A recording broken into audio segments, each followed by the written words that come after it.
bien, nous sommes au Latmos, on est pratiquement chez vous, Mustapha Merta. Alors oui, nous sommes au Latmos, à l'Observatoire de Versailles 50 en Yvelines. Voilà, et alors, on va parler évidemment de l'espace, d'Inspiresat qui a été lancé avec succès le 15 avril dernier. Oui. Et puis on verra peut-être tout à l'heure, il va peut-être passer au-dessus de Guyancourt avec l'autre satellite que vous avez lancé il y a combien? Alors, notre satellite, on l'a lancé le 24 janvier 2021, donc il y a un peu plus de 2 ans. 2 ans. Et oui, tout à l'heure. Vite, hein, moi Alors, vers 11h, c'est vrai qu'on va avoir un événement intéressant, c'est qu'on va avoir UVSQSat qui passera et qui va télécharger ces données, et il va être suivi d'Inspiresat. Donc, vous allez voir les 2 satellites qui vont se croiser au-dessus de nos têtes et qui vont vider leurs données. Ça va être génial. Et puis on va parler évidemment des satellites que vous avez envoyés, des raisons pour lesquelles vous les avez envoyés. Et d'ailleurs, vous venez d'écrire un livre qui s'appelle L'espace et le New Space au service du climat. Oui. Et c'est exactement la fonction des 2 satellites, satellites de VSQ et Inspiresat que vous avez envoyés. Hein. Ouais, là j'explique globalement pourquoi on s'intéresse à ces satellites, qui sont des outils pour nous. Hein. L'objectif, ce n'est pas de lancer des satellites pour lancer des satellites, mais pour leur donner une utilité, notamment pour pouvoir mieux comprendre et observer depuis l'espace, notamment la planète. La planète, et on verra tout à l'heure, c'est ça que les satellites vous envoient des données que vous récoltez après, que vous interprétez, et qui vont servir évidemment justement dans l'étude des raisons pour lesquelles, par exemple, il y a ce réchauffement climatique dont on souffre aujourd'hui. Exactement. Voilà. Dans ce livre aussi, vous parlez aussi de l'histoire de la conquête spatiale, de l'histoire de l'espace. Et peut-être qu'on peut aller regarder quelques objets, non? On peut aller voir quelques objets, vous montrer un maillot. Alors oui, on s'intéresse évidemment à la conquête spatiale, parce que tout le monde parle en ce moment de ce que l'on appelle le New Space. C'est cette nouvelle forme de la conquête spatiale qui est portée par les acteurs majeurs du spatial comme Elon Musk, Jeff Bezos et autres. Alors nous, l'inspiration, on l'a trouvée plutôt dans le spatial français, à ses origines, celui qui a été mis en place dans les années 1950. Oui, parce qu'on est très bon. On a été très bon. Alors non, moi j'aurais tendance à dire la France, on est toujours très bon. Et elle reste à une bonne position. C'est quand même une grande puissance spatiale. Alors c'est ce qu'on a essayé de décrire dans ce petit t-shirt. Alors voilà, il y a un t-shirt. Ouais. On va le montrer comme ça. Alors ici on a fait une petite affiche rétro-futuriste justement pour faire une projection vers l'avenir. Donc vous voyez qu'ici on voit une voiture célèbre, hein. C'est une Citroën. Ça pourrait être celle du général de Gaulle. Oui. Hein, puis une petite immatriculation de 1962 où on voit à un moment la naissance d'une agence spatiale française. Hein. Voilà. Et ensuite on a une fusée. Alors au départ il y avait des petites fusées, les premières fusées françaises s'appelaient Véronique. C'est celles qui ont été mises en orbite dans les années 1950. C'est joli, Véronique. Et les suivantes, Diamant. Elles avaient des noms de petits objets précieux. Hein. Donc Diamant qui est en orbite. Et ici, vous voyez, typiquement, ce qu'on a représenté aussi, c'est la découverte de la turbopause. C'est une des couches de l'atmosphère. Donc, au travers de cette image, on s'inspire du passé pour imaginer le futur. Et là, typiquement, on voit une dame, donc une Française, qui regarde un panneau et qui dit « Vers une armée de CubeSat pour le climat ». Donc on se projette à l'horizon 2030, et ce qu'on dit, c'est à un moment avoir une multitude de petits satellites qui vont permettre de sonder l'état de l'atmosphère de la planète pour pouvoir essayer de trouver des solutions. Et là, on met nos 2 petits satellites qui sont en orbite un peu plus haut. Donc ça donne un peu une idée. Voilà. Donc un t-shirt avec l'histoire un peu de l'espace. Et c'est très intéressant, mais on en reparlera peut-être, mais vous dites il y a la Citroën, voilà, la DS de Gaulle peut-être, hein, ça pourrait être ça. Et c'est vrai que là on est dans les années 60, enfin 1962, 62, hein, et c'est vrai qu'il y a eu une volonté politique. Une volonté forte, hein, dès la fin des années 1950 pour pouvoir avoir un accès à l'espace et ensuite avoir la capacité d'avoir des lanceurs pour mettre en orbite. Hein. On voit ici quelques lanceurs. Et ensuite, là aussi, la volonté d'avoir un satellite opérationnel. Juste une petite info. Hein. Le premier satellite français qui s'appelle Astérix, il a été mis en orbite en 1965 avec un lanceur français depuis la base algérienne. Non, c'était Amaguir à l'époque. Donc en Algérie. Ah oui. Et oui, donc c'était pourtant après l'indépendance de l'Algérie, 65. Oui, exactement. Juste après, mais des accords existaient. Hein. Des accords existaient. Mais c'est vrai qu'il y a eu cette volonté française qui fait que on a eu aussi beaucoup de nous on appelle des spationautes, hein, c'est ça? Oui, En français. alors en français, on va dire un spationaute, les Américains vont dire un astronaute, Un et puis les Russes cosmonautes pour les soviétiques. pour ou les les soviétiques, Russes. mais nous on a les spationautes et c'est vrai que on est avec évidemment là, il y a eu la lutte entre les États-Unis et l'URSS. Il y avait la guerre froide, il fallait conquérir l'espace. Et puis il y avait une question de prestige. Voilà, quand Gagarine part, c'est quoi, Gagarine, c'est 57 à peu près. Oui, exactement. Ouais, c'est ce qu'on appelle ça un peu plus tard, hein, parce que 1957, vous avez Sputnik qui est le premier satellite qui est mis en orbite. Puis à la fin des années 50, début des années 1960, nous avons Yuri Gagarin qui devient le premier homme dans l'espace. Premier homme dans l'espace. Donc ça nous transpose par rapport même au passé avec certaines histoires qui racontent des personnes qui ont essayé de voler. Hein. Très, très tôt, hein, on voit cette envie de voler et de s'extraire de l'atmosphère. L'atmosphère, absolument. Et donc, là, alors, on a toute une série de maquettes qui nous racontent un peu cette conquête de l'espace. Cette conquête, et puis surtout, pour nous, c'est comment on peut à un moment avoir un système qui va nous permettre de mettre en orbite un satellite. Voilà. Donc, pour mettre en orbite un satellite, il nous faut un lanceur. Alors, nous, le rêve, c'est du côté d'Ariane. Hein. D'Ariane, évidemment, oui. Nous, on est attiré par Ariane 5. Pourquoi l'UVSQ, qui est, et l'UVSQ et le LATMOS qui sont à Guyancourt, pourquoi ils vont se faire lancer par Elon Musk et SpaceX? Alors, la particularité, c'est la disponibilité des lanceurs et ensuite la capacité d'avoir à un moment une date de lancement au moment où on doit mettre en orbite notre satellite. Alors, j'insiste, nous, on souhaitait partir avec Ariane 5 ou Vega C. Pour des raisons de calendrier ou de disponibilité, ça ne s'est pas fait. Alors, petit parallèle aussi par rapport à cela, c'est ce qu'on appelle l'autonomie stratégique. Ce qui est fondamental, c'est que la France et l'Europe disposent de moyens de lancement. Ça, c'est fondamental. Donc en ce moment, la situation est compliquée, mais il faut rester optimiste. Ça va à un moment revenir dans l'ordre. Hein. Voilà. Et puis une petite parenthèse historique pour cette fusée. L'Agence spatiale européenne est créée en 1973. Avec à un moment la volonté de mettre en place ce programme Ariane, avec la première Ariane qui a décollé en 1979. Donc, je peux la... Ah oui, il faut l'utiliser, c'est fait pour. Je peux la prendre comme ça. Oh là non. Attendez, je ne vais pas la casser quand même. Voilà. Donc ici, on a un exemple de fusée. C'est la maquette d'Ariane. Et juste aussi une petite parenthèse pour l'histoire. Nous avons un satellite qui est parti le 15 avril 2021 avec le lanceur de Elon Musk, SpaceX Falcon 9. Mais le 14 avril, Ariane 5 a mis en orbite la sonde JUICE. JUICE est parti. Donc qui est quand même une excellente mission de l'Agence spatiale européenne. Je vais vous poser une question très bête, vous pouvez me dire que je suis absolument idiot, mais pourquoi les fusées ont cette forme-là? Parce que ça rentre plus facilement dans l'espace? C'est une question de forme aérodynamique. Hein. Oui, c'est ça, l'objectif, c'est de pouvoir à un moment aller vers le haut et pouvoir se séparer. Alors si vous le dévissez, vous allez voir, il y a 2 étages aussi. Je peux dévisser là? Oui. J'ai un peu peur de casser tout l'espace. Donc vous avez le premier étage et le deuxième étage, c'est ce qu'on appelle la coiffe. Et à l'intérieur de la coiffe, c'est celui qui reste? Alors, c'est celui qui va se positionner à une certaine altitude pour pouvoir mettre en orbite les satellites. D'accord. Ah oui, donc les satellites sont là-dedans. C'est ça? Oui, c'est ce qu'on appelle la coiffe. La coiffe. La coiffe du lanceur. Et donc ça se sépare au bout de combien de temps? Alors, ça dépend des programmes? Ça dépend des lanceurs. On pourra reprendre le cas là, de SpaceX comme on l'a suivi et expliquer un peu le lancement. Hein. Alors, donc ça c'est Ariane et il y aura probablement, enfin on va pas tout dévoiler, mais probablement qu'un jour il y aura un satellite de l'OVSQ et de l'Atmos qui sera lancé par Ariane. Pour nous, ce serait superbe de pouvoir envisager un tir avec Ariane 6 là qui est en cours de développement, ou bien un Vega C dans une nouvelle version. Alors, celle-ci. Alors. Vous pouvez y aller alors. Je peux. Oui, il faut la prendre. Alors, ça, c'est quelque chose qui a fait rêver beaucoup de monde. Hein. Là, vous avez. Là, c'est la conquête de l'espace par l'homme, quoi. Hein. Alors, c'est Saturne V qui a permis de mettre le premier homme sur la Lune en 1969. Hein, Neil Armstrong et ses compatriotes. Et là, vous avez la plus grosse fusée qui a été développée à l'époque, dans le cadre du programme Apollo.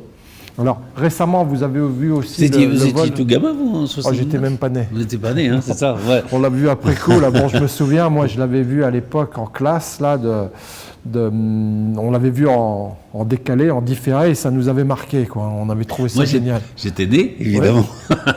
Et je crois, ça fait partie, vous savez, il y a des dates comme ça dans l'histoire où on se souvient où on était à ce moment-là. Et je pense que tout le monde se souvient où il était. Je crois que c'est le 14 juillet. Hein. Alors, c'était le 21 juillet 1969. Voilà. Exactement. Et tout le monde se souvient où il était ce soir-là. Voilà. Et on regardait à la télévision, enfin, il y avait des images qui sont arrivées, quoi. C'était la première fois qu'un homme marchait sur la Lune, quoi. Oui, c'est quelque chose. Bon, nous, comme j'expliquais, moi, j'étais dans le nord de la France en classe de CEP la première fois que j'avais revu l'événement. Oui. Donc, j'avais un enseignant qui s'appelait Monsieur Houd, je m'en souviens bien aussi. Et puis, ça m'a marqué, mais on n'était plus dans l'actualité, hein, donc on aurait aimé vivre ce direct, quoi. C'est pour ça que ce sont des événements qu'on essaie de revivre. Et cette conquête spatiale avec ses moyens, cette nouvelle frontière, voulue à la base par Kennedy à la base. Absolument. Là aussi, il y a une volonté politique forte. Il y avait ce que je disais tout à l'heure, il y avait aussi la guerre froide à l'époque, donc il y avait aussi cette volonté et des Américains d'un côté et des Russes de l'autre de dominer l'espace. Enfin, et des Français qui s'insèrent dans cette course à l'espace. Avec les uns et les autres. Exactement. On a su puisqu'il y a eu des Français qui sont partis avec les Américains et qui sont partis avec les Russes. Oui. Et même, je crois qu'il y en a un qui est parti avec les deux. Peut-être pas, mais il était numéro 2 dans un programme et numéro 1 avec les Russes après. Donc ça c'est lequel? C'est Saturne. Alors là vous avez ici Saturne 5 et là c'est pareil. Alors si vous regardez, vous avez ici. Alors ici on a un petit Lego qui permet de le voir. Donc vous avez un étage et ici regardez. Deux étages. Vous avez 3 étages. 3 étages, c'est ça. Donc, je me souviens qu'on regarde quand le premier étage se sépare, puis le deuxième. Donc là, vous êtes sur 3 étages. Donc c'est le premier qui se sépare, c'est celui-là? Exactement. Et donc, regardez, ça vous fait quand même un premier étage. Vous avez un deuxième étage.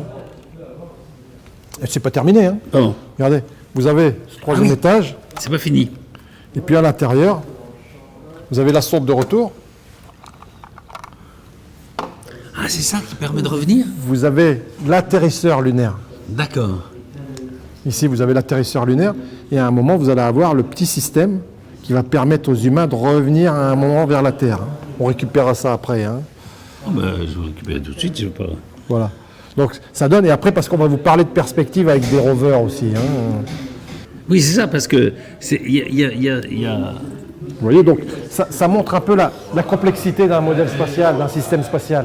C'est un moment d'ailleurs assez inouï, hein, le retour sur Terre est aussi probablement dangereux. Enfin, très, très dangereux. Toutes ces étapes sont dangereuses et ces éléments, c'est ce qui nous inspire. C'est-à-dire qu'à un moment, on va chercher une source d'inspiration dans ce qui s'est fait dans le passé.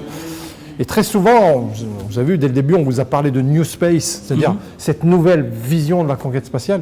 Bon, nous, j'insiste, hein, on est en train de faire ce qui se faisait dans le passé, avec une prise de risque. Ce qui existait dans le passé, c'est la prise de risque. Et le message qu'on peut envoyer aux jeunes, c'est il faut tenter.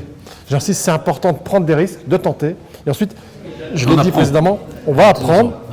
Et ensuite, il faut accepter potentiellement l'échec pour mieux rebondir. Parce qu'en ayant un échec, ça n'a pas de sens, c'est un apprentissage. Absolument. Voilà. Oui, il faut apprendre de cet échec. Alors celle-ci, il faut l'apprendre, Patrice. C'est le lanceur de SpaceX, Falcon 9. Donc vous voyez, c'est une fusée qui fait environ 70 mètres de haut. Hein. La fusée Ariane 5, c'est environ une cinquantaine de mètres. Hein. Et le gros module là, de Saturne 5 qu'on vient de démonter, c'est environ 110 mètres. Si vous regardez le Starship qui est parti récemment, c'est environ 130 mètres. C'est la plus grosse fusée qui a décollé quelques jours auparavant depuis Boca Chica au Texas. Oui. Bon, on en parlera tout à l'heure parce qu'il y a eu cet échec, mais c'était, comme vous dites, il faut accepter l'échec et c'est aussi une façon de concevoir la façon dont on apprend plus vite peut-être par des échecs comme ça. Alors ça, c'est SpaceX? Alors ça, c'est SpaceX. C'est avec cette fusée que l'Inspiresat 7 a été mis en orbite le 15 avril 2023. D'accord. Et là? Pareil, même chose. Je dévisse aussi. Bon. Et vous étiez par là, vous? On était ici. Donc vous avez le deuxième étage avec la position des lanceurs. Alors là, elle ne peut pas se démonter, mais on a ici une vue. On regardera après à l'intérieur de la coiffe. OK. Donc vous avez le deuxième étage avec là, et la particularité de leur lanceur, c'est de pouvoir à un moment récupérer cette partie. Donc vous voyez ici, ces éléments se déploient. Ok.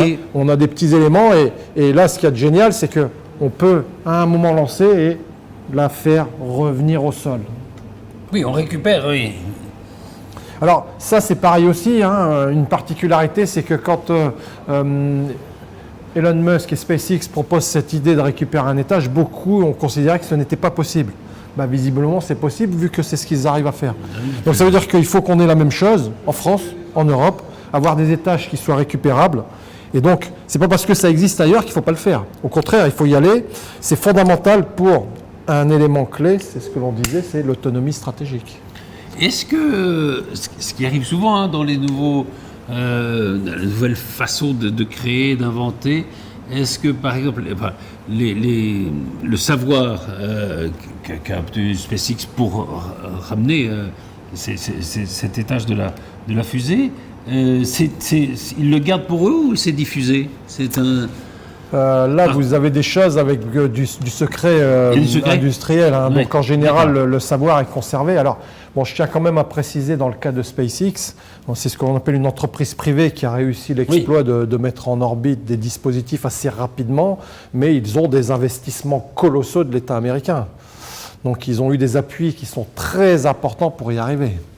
Oui, Donc, on dit c'est privé, mais il y a aussi l'appui. Il y a un appui colossal de l'État américain. Alors, juste, je reviens un peu en arrière, puisque là, on est là. Hein. Oui, alors, ça, c'est cette partie, c'est justement le deuxième étage. Voilà. Donc, si vous le prenez aussi dans la main, là, ben, vous avez un moteur ici de propulsion qui va pouvoir positionner à un moment les satellites à une certaine altitude. Donc, à savoir que le premier étage, à un moment, la séparation se fait au bout d'1 à 2 minutes. Hein. C'est au bout de quelques minutes, le premier étage se sépare du deuxième étage. Et vous avez ce dispositif, lui, qui va aller à plus de 500 km d'altitude. Pour aller à 500, 600, 700 km d'altitude. Et puis, à un moment, une des premières opérations, c'est de séparer ces deux éléments. Alors, je vous laisse faire. Essayez de les enlever. Alors, c'est une maquette, mais imaginez l'opération. Hein. Oui. Alors, c'est une translation. Vous devez les translater, puis vous allez voir que je peux vous aider. Donc, vous voyez que, imaginez ça dans l'espace. Ça veut dire quoi, translater? Translater, c'est aller dans ce sens. Ah, voilà, non? Tac, vous en avez un. Voilà. Et si vous poussez ici avec vos deux doigts, comme ça, ah oui, je vous aide. Hop là. Voilà. Donc, vous voyez que là, on a les coiffes. Alors, à l'intérieur, il y a généralement un revêtement noir. Hein. C'est pour éviter des baisses en température. Et oui, c'est une question de chaleur, hein, c'est ça? Oui, et de protection. La partie extérieure est blanche. Hein, c'est ce qu'on appelle un revêtement froid. Et puis, une fois que c'est en orbite, vous êtes à 600 km d'altitude, vous allez pouvoir à un moment déployer les satellites. D'accord. Typiquement, tac. Et voilà. Et là, vous les déployez tous. Et là, il y a plusieurs satellites. Hein. Et là, dans notre cas de figure, il y avait 51 satellites qui ont été mis en orbite en avril, le 15 avril 2023. Ça, c'est donc la tête du SpaceX. Ouais, du lanceur Falcon 9. Du lanceur Falcon 9 qui permet dans lequel était le Inspiresat. Exactement. Alors, ça. Alors là, on a une maquette à l'échelle du satellite UVSQ-SAT. C'est ça. Donc vous voyez un peu comment... C'est à l'échelle... C'est tel qu'il est? Échelle 2. Échelle 2. Oui. C'est-à-dire qu'il est deux fois moins gros? Deux fois plus gros. Plus gros. Oui. Ça veut dire que dans ce petit espace quand même, enfin même s'il y a un petit espace, après on verra un élément miniaturisé, vous allez voir, c'est intéressant. Mais c'est incroyable le nombre d'informations et de matériel qui est embarqué là-dedans. C'est colossal. Donc vous voyez là, on a une échelle du satellite, on voit un peu comment c'est fait. Il y a énormément d'électronique, des éléments de mécanique. Et ici, vous voyez les antennes. Donc tout l'enjeu, c'est de miniaturiser à un moment ces électroniques pour pouvoir faire de l'observation. Je ne vous demande pas de décrire tout ce qu'il y a là, mais... Je peux vous décrire très rapidement. Donc, vous voyez, il y a plusieurs cartes électroniques. C'est des cartes électroniques, d'accord. Si vous revenez à la base, hein, on est au niveau du lanceur, on va être éjecté.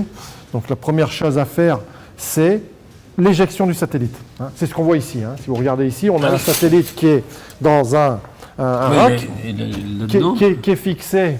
Vous êtes fixé au niveau du lanceur, hein, au niveau de cette coiffe. Première opération, on va utiliser des boulons explosifs ici. Des boulons explosifs qui vont éjecter un satellite. Vous voyez, il est éjecté. D'accord. Donc une fois qu'il est éjecté, il va se mettre en rotation naturelle.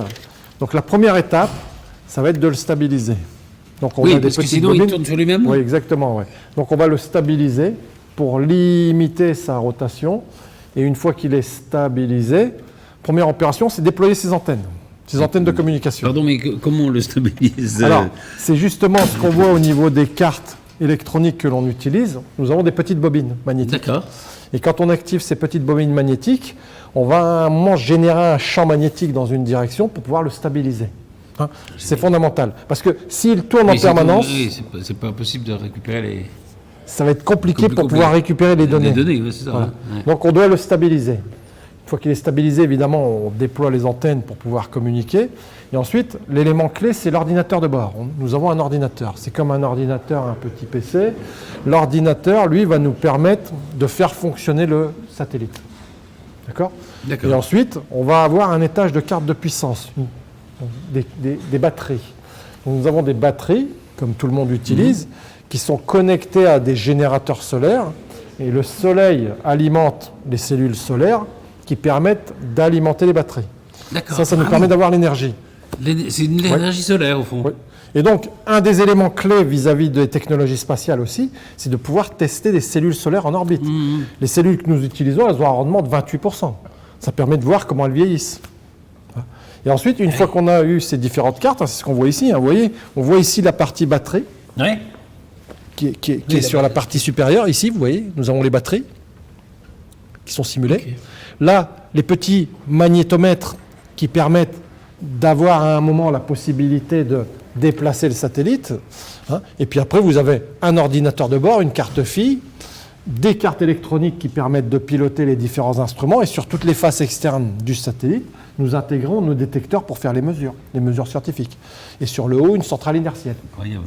Alors, si vous regardez de plus près, hein, Patrice, je vous le mets dans les mains, donc vous voyez ici les deux batteries. Oui, absolument. Hop, voilà.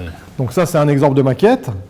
Et là, vous avez une carte de radiocommunication qui permet de faire de la transmission. La transmission des données. Et en haut?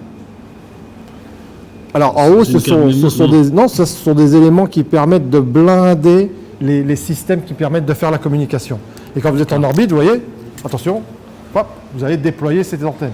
Et ça, c'est des antennes, d'accord. De communication. Donc, ça permet de voir à un moment ce qu'on peut faire aujourd'hui en termes de miniaturisation. Hein. C'est incroyable, hein. Autant de savoir dans ces petits... Ça, c'est le Inspiresat, ça ou... Ça, c'est l'UVSQSat. L'UVSQSat. Et donc, vous voyez ici, regardez, si on vient après rajouter un panneau solaire sur l'extérieur, c'est comme cela. Donc, on vient le fixer ici.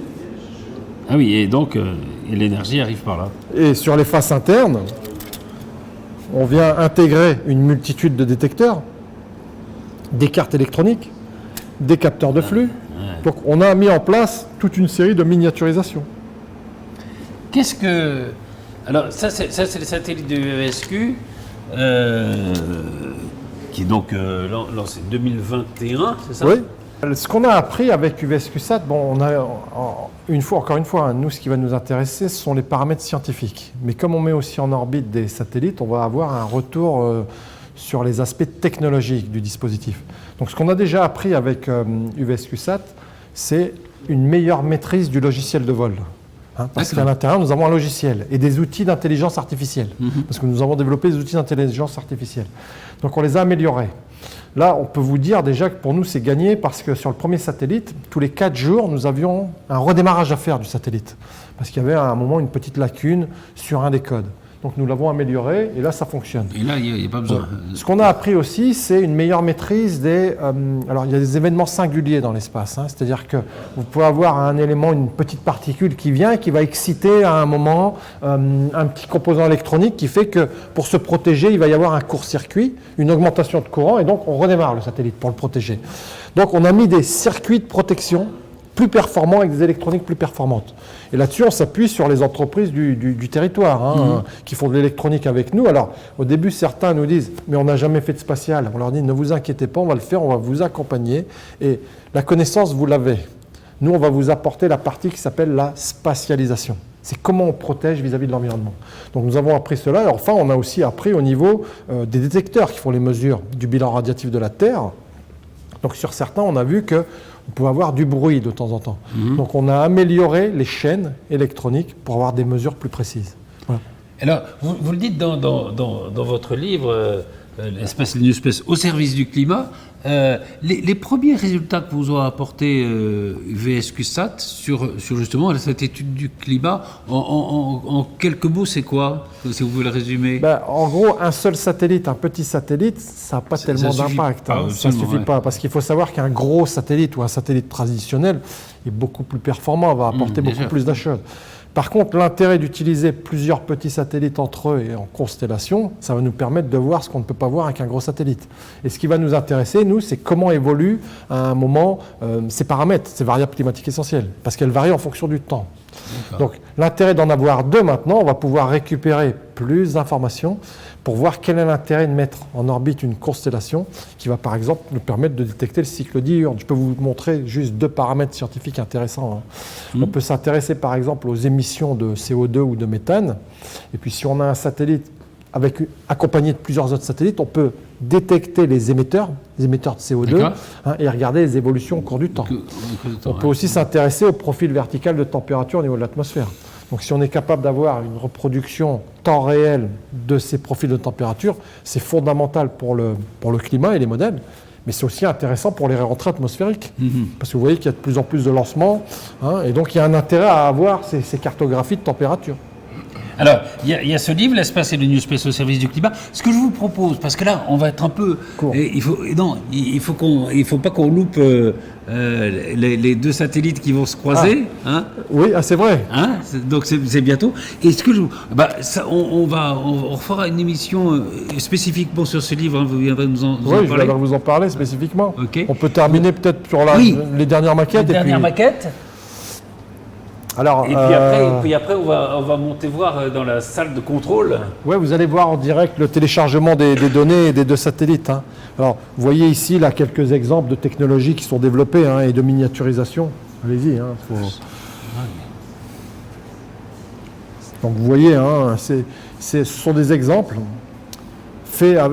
Tout est ça, fait. Ça, c'est taille réelle ou non, c'est taille réelle. C'est la taille réelle de ce qu'il y a dans le satellite. Oui, donc vous voyez ici par exemple nous avons des photodiodes, des photodétecteurs qui permettent de faire des mesures de flux, c'est-à-dire de paramètres climatiques qui peuvent nous intéresser.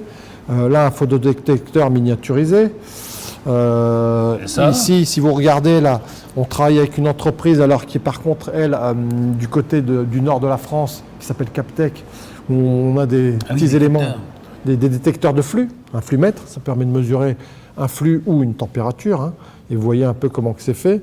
Et ensuite, ça va être posé sur des petits miroirs réfléchissants qui permettent, eux, à un moment, de mesurer, par exemple, l'albédo. Alors, je peux vous donner au niveau climatique, qu'est-ce qui va nous intéresser? Vous avez, le flux solaire incident, qui nous intéresse, donc c'est le rayonnement solaire. 2, la réflexion du rayonnement solaire, c'est ce que l'on appelle l'albédo. D'accord. Et puis 3, la réémission infrarouge de la planète. Donc quand ces paramètres sont à l'équilibre, la température de la planète est constante. Mais comme on injecte des gaz à effet de serre dans l'atmosphère, du CO2, du méthane, du protoxyde d'azote, tous ces gaz à effet de serre, eux, ils ont tendance à rajouter une forme de maintien, c'est ce qu'on appelle l'effet de le principe de gaz à effet de serre. Et donc la température monte, le système est en déséquilibre et la planète chauffe. Donc tout l'intérêt, c'est de mesurer ces variables en temps réel et au niveau spatial pour pouvoir mieux quantifier les effets du réchauffement climatique. Et à un moment, il y a un autre paramètre qui est clé aussi, c'est qu'est-ce qu'on va pouvoir faire aussi au niveau de l'atténuation. Oui, comment on peut pouvoir lutter contre ce réchauffement. C'est incroyable. Et ça... Alors ça, c'est ce qu'on a déjà vu. C'est ce qu'on a déjà vu, c'est la même... On l'a imprimé ici avec une imprimante 3D, c'est la même maquette. C'est pas vrai. Oui. C'est dingue. Parce que même, alors je sais pas, moi on est là en train de parler de conquête de l'espace et moi je suis impressionné par les imprimantes 3D aussi. Mais ça en fait partie, c'est comme le rover, là, si on fait un horizon 2030. On est dans un monde qui est en train de changer quand même. Alors oui, ça va vite. Ce qui est très important là, c'est que on s'est rendu compte, et c'est valable pour la conquête spatiale. Alors, il y a des banques ou des personnes qui expliquent qu'à l'horizon 2040, il pourrait y avoir 4 000 milliards d'investissements dans le spatial. Et une des 4 000 choses, milliards d'investissements. 4 000 milliards de dollars. Et ce qu'il y a d'intéressant dans ce changement, c'est qu'on va se focaliser sur les utilisateurs. C'est-à-dire qu'à un moment, vous pouvez avoir des demandes institutionnelles ou des États, mais on voit aussi apparaître des demandes des entreprises privées. Et est possible que d'ici une dizaine d'années, les investissements des entreprises privées deviennent beaucoup plus importants que ceux des, des États. Alors, ça a des avantages, mais ça présente des risques. Il y a des risques. Et c'est vrai que, enfin, vous avez prouvé, vous, avec UVSQSat et avec Inspirsat, qu'on pouvait, vous êtes un organisme public, vous êtes des chercheurs, vous êtes, voilà, des enseignants de l'enseignement supérieur, mais vous avez prouvé que on peut travailler, il y a des entreprises, vous parlez de cette entreprise du Nord, il y en a du territoire aussi. Il y en a énormément, on a quasiment 97% des entreprises qui sont sur le territoire. On peut travailler avec vous. On parlait une question quand même, parce qu'on parle beaucoup de la volonté politique des États. Oui. Il y a l'Europe aussi. Oui. Où est-ce qu'on en est? Est-ce qu'il y a une politique européenne de l'espace? Alors oui, il y a une politique européenne de l'espace, donc vous savez, il y a une agence spatiale européenne, et puis il y a ce qu'on appelle l'ESA. Donc il y a une volonté de mettre en commun des moyens. Alors là c'est pareil, il faut revenir dans l'histoire de la conquête spatiale. Les premiers lanceurs qui ont été faits, il y a évidemment à l'époque donc l'URSS et les États-Unis d'Amérique. On est dans une confrontation de blocs et la France s'insère très rapidement dans cette compétition et dans cette course à l'espace, avec ses lanceurs Véronique puis Diamant dans les années 1965.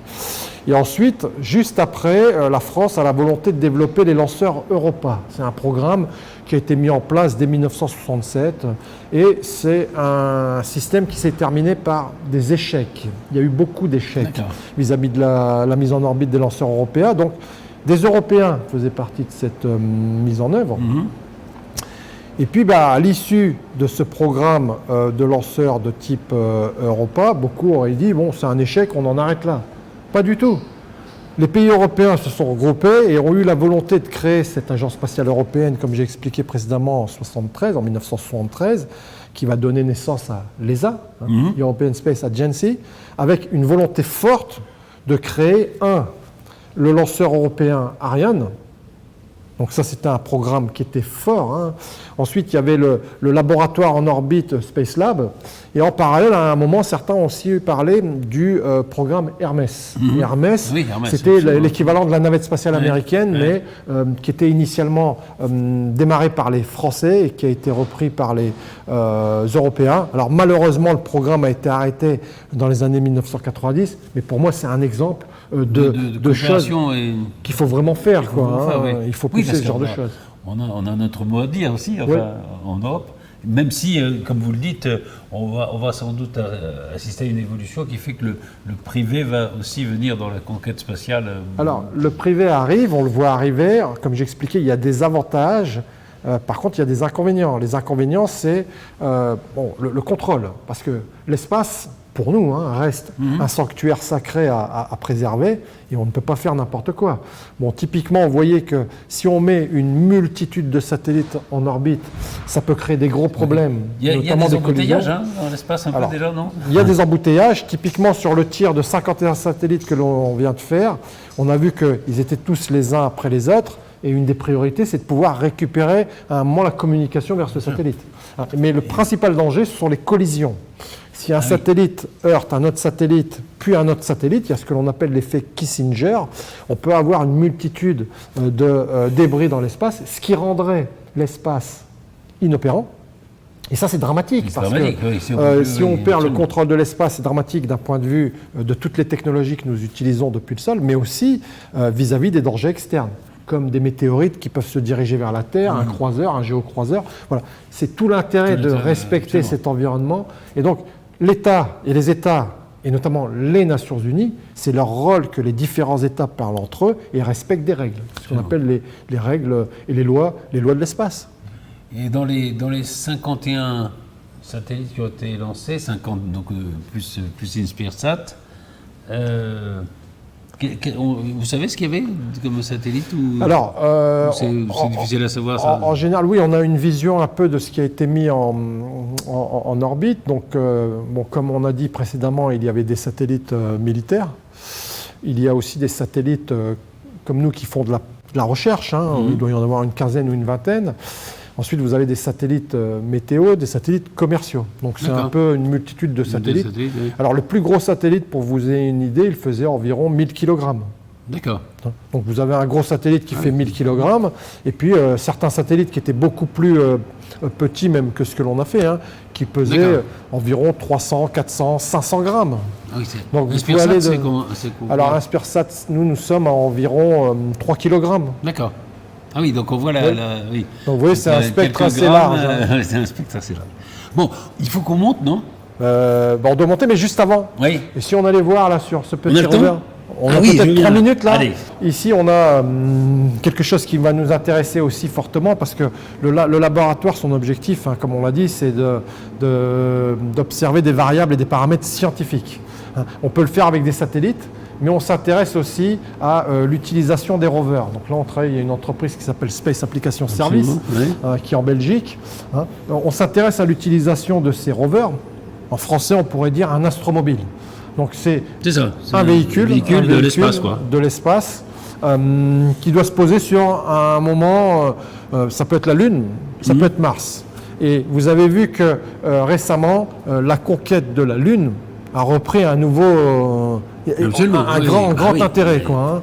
Alors, pour nous, l'enjeu, c'est de pouvoir utiliser ces astromobiles sur la Lune d'ici 2025. Pour 2026. pouvoir positionner encore une fois des petites charges utiles ou des éléments. Hein. Et l'avantage de ces robots, c'est que vous pouvez positionner à un moment un satellite qui devient juste un élément d'observation qui peut nous permettre d'observer, par exemple, la Terre depuis la Lune. On peut aussi observer le Soleil, les éclairements solaires. Typiquement, une des sciences qui nous intéresse, c'est par exemple l'observation du Soleil, l'observation des éruptions solaires, qui à un moment, ces éruptions solaires peuvent se transformer en tempêtes géomagnétiques, et c'est pareil, ça a des effets, des conséquences dramatiques sur les sociétés. Oui, absolument. Voilà, et je terminerai juste par donc, oui. Pardon, et ce rover-là, là, il est encore en étude, il est... Oui. Hein, et vous espérez le lancer Alors, on travaille avec des entreprises qui sont dans ce domaine, et là, c'est plutôt l'horizon 2030. 2030, d'accord. Donc, vous voyez, hein, c'est le principe de transport et de déplacement de dispositifs. Oui. Alors, sur celui-ci, vous avez aussi à un moment un genre de perceuse qui permet de percer le sol et de pouvoir à un moment récupérer la nature des gaz. La nature des gaz. Donc, étude des atmosphères planétaires. C'est assez exceptionnel. Hein. Et voilà, oui, on a sur la photo, là, enfin, une fois terminé, ça donne ça, quoi. Alors oui, ça c'est une vue d'artiste, hein, avec nos partenaires de la société Space Application.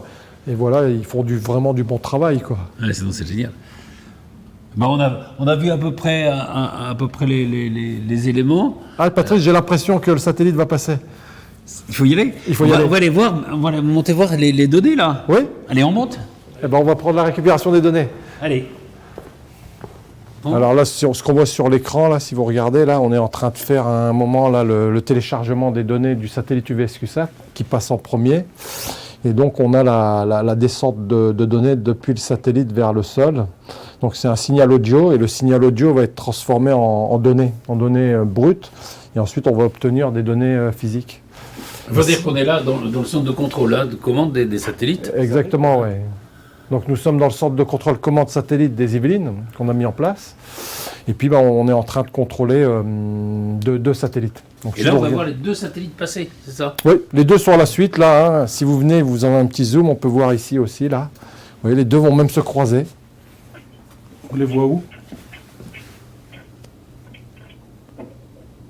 Okay. Donc, Inspirsat 7 arrive du sud, et UVSQSat arrive du nord, et ils vont se croiser au-dessus de Guyancourt. Ah oui, on est au-dessus de Guyancourt, là? Quasiment, oui. D'accord. Donc le croisement se fait au-dessus. Et quand on dit au-dessus, c'est à quoi? C'est à une cinquantaine de kilomètres près, quoi. Ça. Mais d'un point de vue... En hauteur, c'est quoi?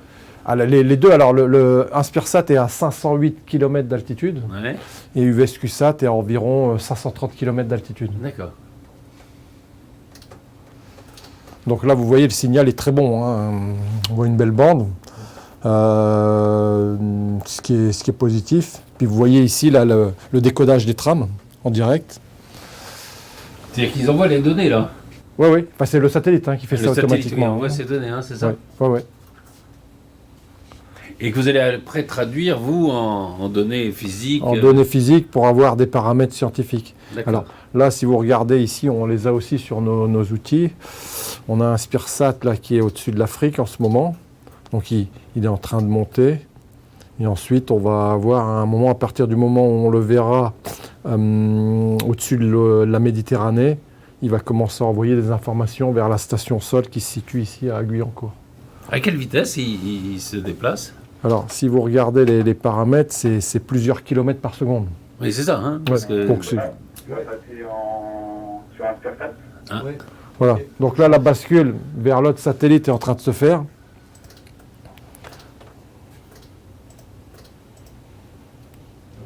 Puis là, il y a l'antenne qui est en train de bouger.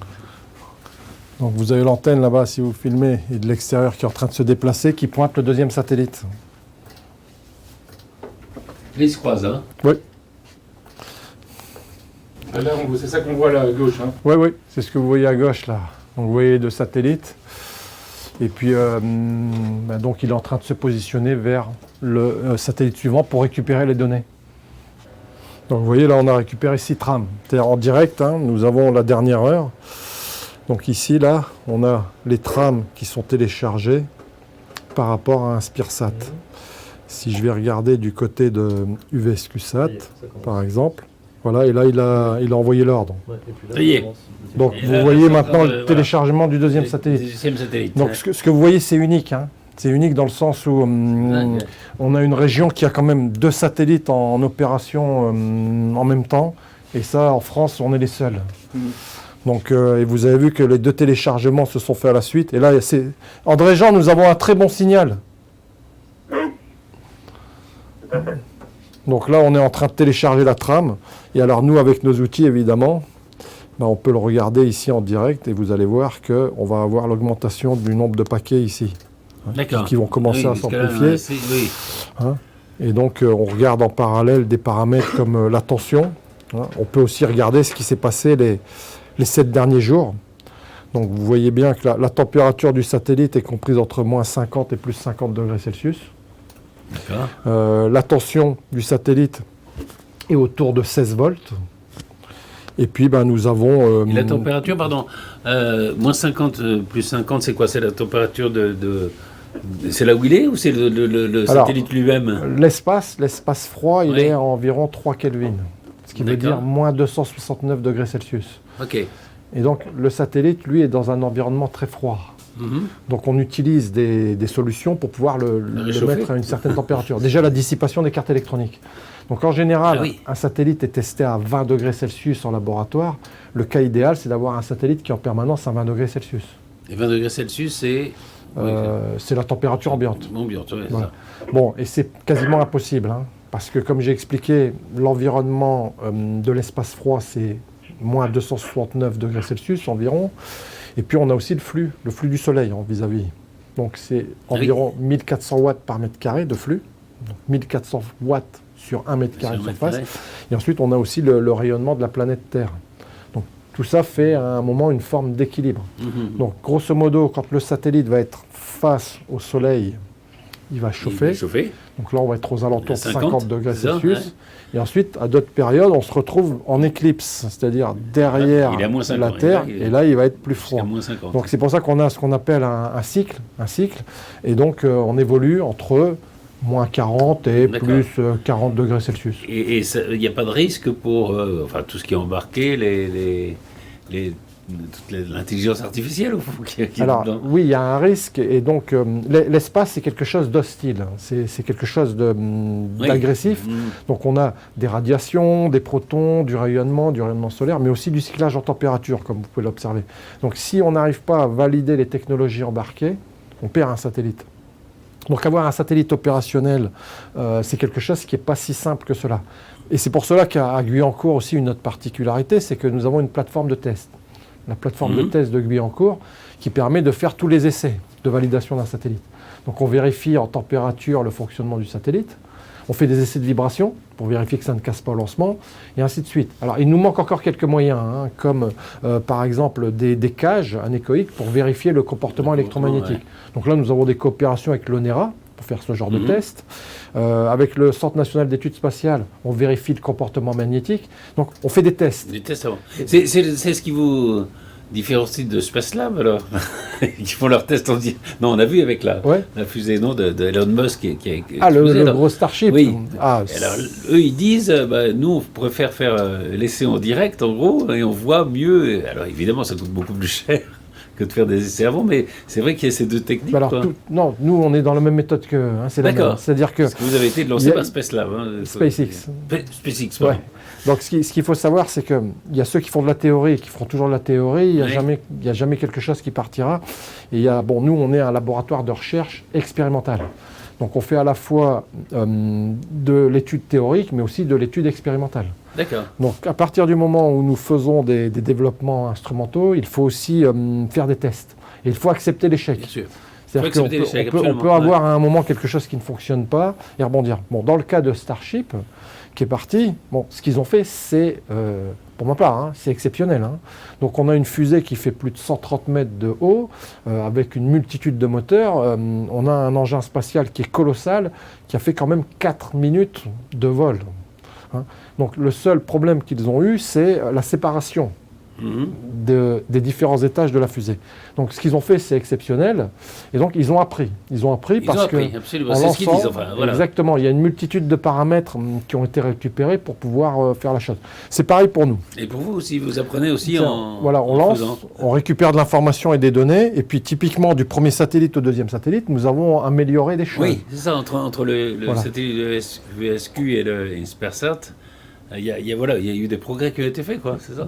Oui, exactement. Là, on peut dire, vis-à-vis, par exemple, du logiciel de vol embarqué, il y a des choses qui ont été améliorées. C'est changé. Voilà. Donc là, je pense qu'on est peut-être à la fin du premier début de téléchargement. On va demander à André Jean. Oui. Alors, tu as récupéré beaucoup de trames, là, je pense, hein? Oui, exactement. Alors, le signal est assez puissant, là, je trouve. Ouais, il était moins puissant au début de passage et il était bien après. D'accord. Et au niveau de l'élévation, on est à quelle élévation en ce moment là? C'est fini. Là, on arrive à 1 degré, c'est la fin du passage. C'est la fin du passage. Ouais. Voilà. Donc on est à 1,49 degrés d'élévation, vous voyez.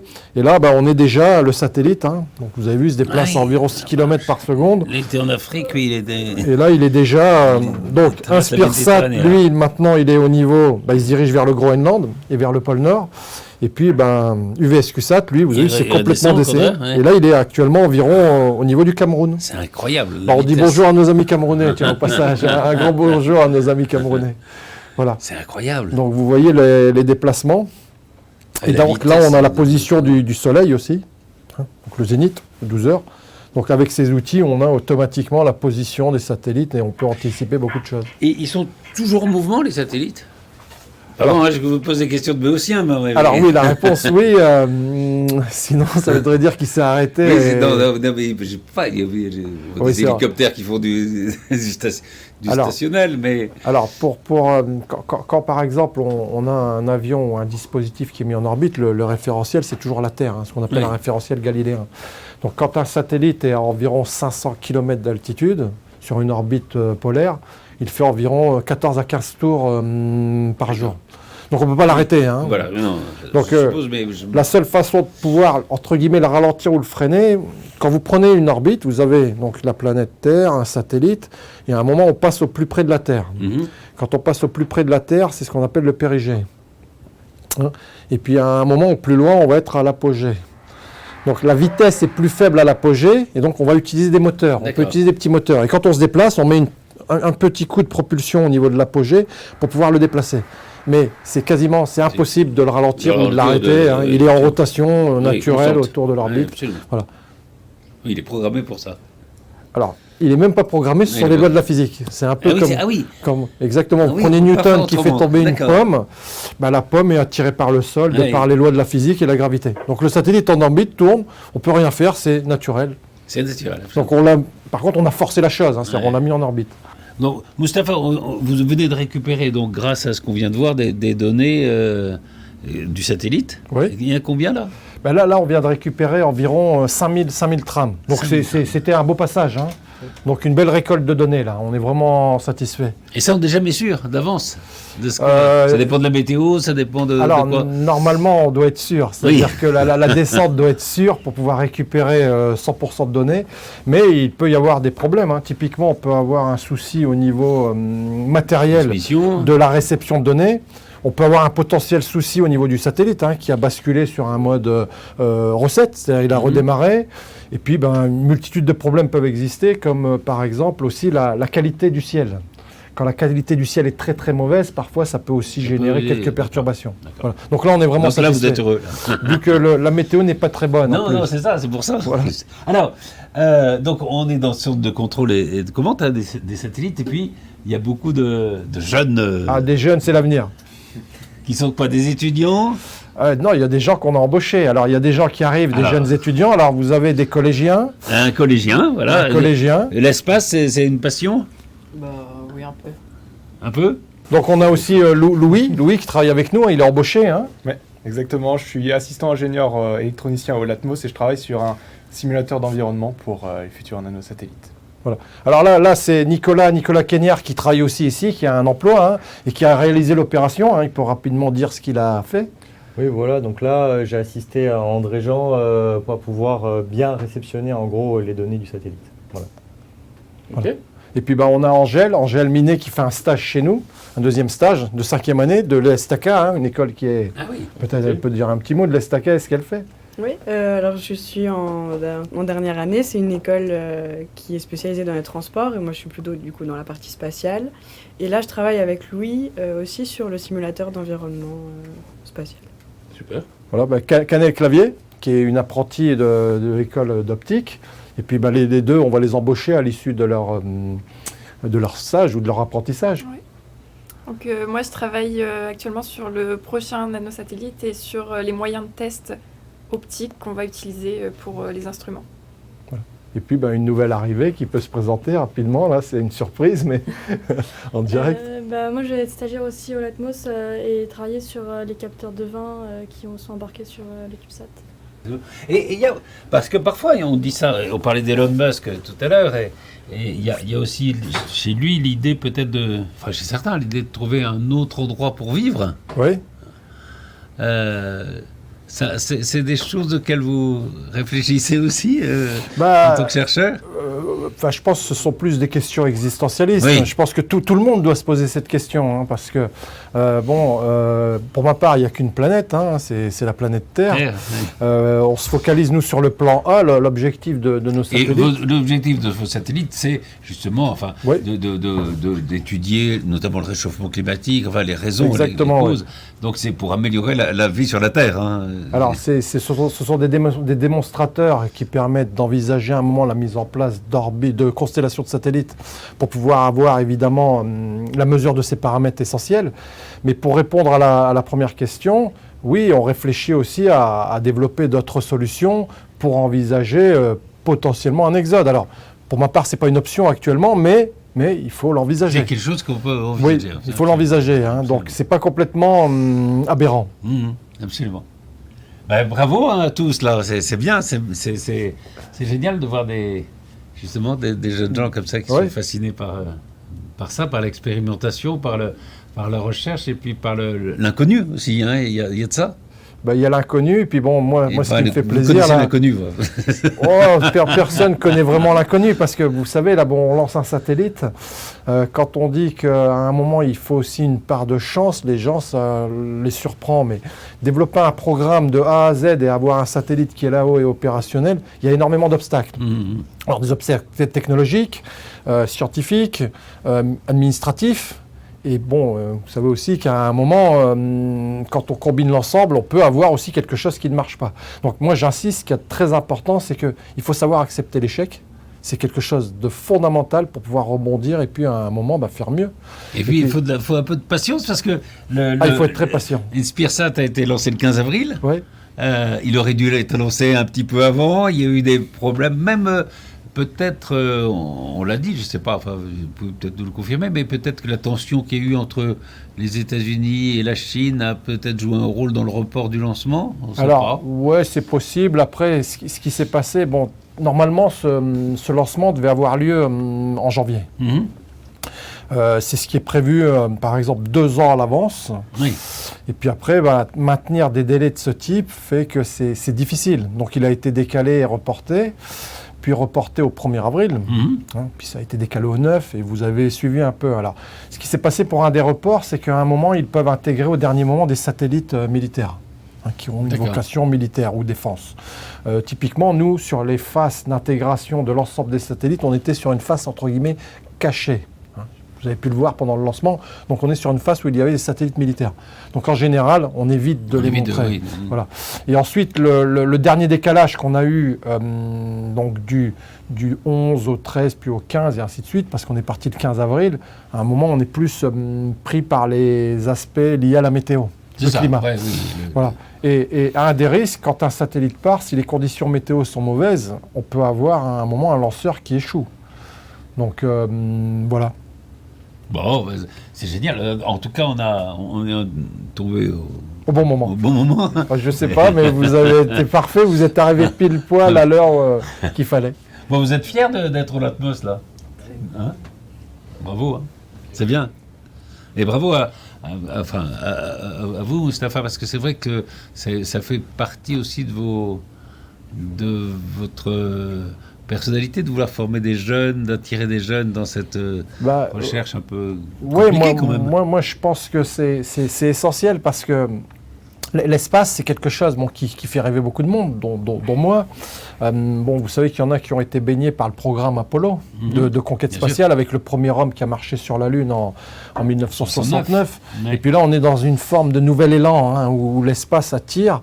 Et puis, alors, il y a quand même une confrontation entre ceux qui veulent faire de l'argent, gagner beaucoup d'argent, puis nous, les rêveurs, on est un peu les rêveurs, à imaginer un espace différent. Et moi, je pense... Bon, là, vous savez, il y a 1, 2, 3, 4, 5, 6. Donc, vous avez Océane, Canel, Angèle, Nicolas, Louis, et puis Liam. Peut-être que... Eux, ils iront. Oui, c'est possible. Peut-être. Ou qu'un des 6 va nous faire quelque chose de génial dans les 15 ou 20 années qui viennent. Et puis ça, c'est intéressant parce que là, ils sont sur un petit événement particulier aujourd'hui. Mais dans 20 ans, ils vont peut-être nous fabriquer une nouvelle fusée, un nouveau rover, ou bien marcher sur Mars, je ne sais pas. C'est ça qu'il y a d'intéressant avec le spatial. Le temps se compresse un peu. C'est vrai que quand on pense entre le premier avion et le Concorde il y a 60 ans, quoi. Donc, dans quelques années, on peut penser qu'il y aura des progrès absolument énormes, quoi. Alors oui, par contre, il faut aussi que les... Une connaissance peut-être plus forte aussi. Alors, il y a une connaissance, il y a un autre paramètre important, c'est ce que l'on appelle le colbertisme high-tech, qui vient de Colbert. C'est qu'à l'époque, à un moment, on peut envisager ou imaginer de développer des programmes pour la grandeur d'une nation, et il y a automatiquement des retombées. Alors, le colbertisme high-tech, donc moderne, vous avez vu que la France a quand même fait le TGV, c'est quelque chose de génial pour nous. Vous avez aussi le Concorde, qui est un grand programme. À un moment, il y a eu le Minitel, qui n'a pas eu... Oui, qui est arrivé un peu trop tard. Trop tard. Vous avez aussi les premiers ordinateurs français. C'est vrai. Vous avez Ariane qui est un programme génial. Donc la question, là, c'est pour l'horizon 2025-2030, qu'est-ce qu'on doit faire de génial? Et ça, c'est important pour cette nouvelle génération, c'est quel type de programme on peut mettre en avant qui va donner à un moment une perspective sur les 25 années qui viennent. Et puis on a tous les moyens intellectuels, on les a. Oui. Après, il faut les moyens financiers, c'est parfois un peu plus compliqué, mais... J'aurais tendance à dire la volonté. Et la volonté. Il faut de la volonté, quelqu'un qui dit... Oui. Oui. Et ce qu'on appelle l'institutionnalisation par le haut. C'est ça le colbertisme, c'est une volonté politique. Oui. Nous, moi, je suis convaincu qu'on doit prendre à un moment une position dans l'espace forte pour dire que l'espace doit rester quelque chose qui appartient à l'humanité et l'espace doit être préservé. C'est ce que l'on appelle un sanctuaire naturel à préserver qui appartient à l'humanité. Et là où la France peut potentiellement se positionner, c'est pour dire voilà, on va mettre en avant des constellations de satellites pour pouvoir récupérer beaucoup de données pour avoir un état de santé de la planète Terre. Donc si on a un état de santé de la planète Terre, c'est quelque chose de vraiment bien. Hein. Et c'est le but des satellites que vous avez... Alors c'est ce qu'on essaye de faire à petite échelle. Hein. Ouais. Il faut qu'on reste vraiment modeste et puis essayer de créer une impulsion. Hein. Ça fait partie de ce travail qui est immense. Quoi. Exactement. Bon, bah merci. Merci à tous, bravo, et puis continuez à rester Restez connectés. Restez connectés. Hein.